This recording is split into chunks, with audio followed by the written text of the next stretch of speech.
వార్తావాణికి స్వాగతం. ఈ కథనాన్ని మీకు అందిస్తున్నది మణి శర్మ.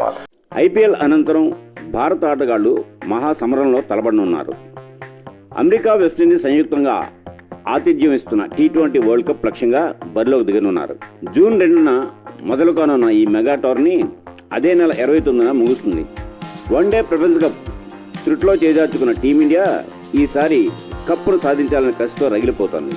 భారత్ విశ్వ విజేతగా నిలవాలని బీసీసీఐ తీవ్రంగా కృషి చేస్తోంది.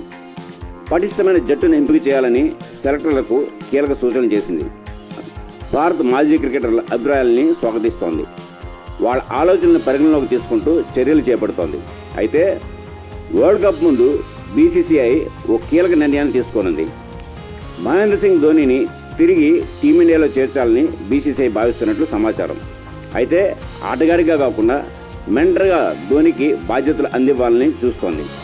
సూపర్ ఫామ్లో ఉన్న ధోనీ టీమిండియా డ్రెస్సింగ్ రూమ్ ఉంటే భారత జట్టుకు అదనపు బలం చేకూరుతుందని భావిస్తోంది. దుబాయ్ వేదికగా జరిగిన 2021 T20 వరల్డ్ కప్లో టీమిండియాకు ధోనీ మెంటర్గా బాధ్యతలు నిర్వహించారు. కానీ ఆ మెగా టోర్నీలో భారత్ సత్తా చాటలేకపోయింది. సెమీఫైనల్స్ కూడా అర్హత సాధించలేకపోయింది. గ్రూప్ దశలోనే నిష్క్రమించింది. ఈ నేపథ్యంలో ధోనీ తిరిగి మెంటర్ బాధ్యతలు ఒప్పుకుంటాడా అనేదే అసలు ప్రశ్న. మరోవైపు ధోనీని టీమిండియాతో చేర్చాలని బీసీసీఐ తీవ్రంగా ప్రయత్నించడానికి ప్రపంచ కప్తో పాటు మరో కారణం ఉందని ప్రచారం జోరుగా సాగుతోంది. కోచ్గా రాహుల్ ద్రావిడ్ బాధ్యతలు ముగిసిన అనంతరం ధోనీకి అప్పగించాలని చూస్తోంది.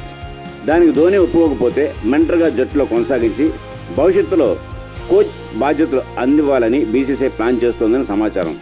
ద్రవిడ్ అనంతరం వీవీఎస్ లక్ష్మణ్ కోచ్గా ఎంపిక చేసి ధోనీని ఈ పదవితో జట్టుతో కొనసాగించడమే బీసీసీఐ ప్రణాళిక అని వార్తలు వస్తున్నాయి. ఇక్కడతో ఈ కథనం సమాప్తం.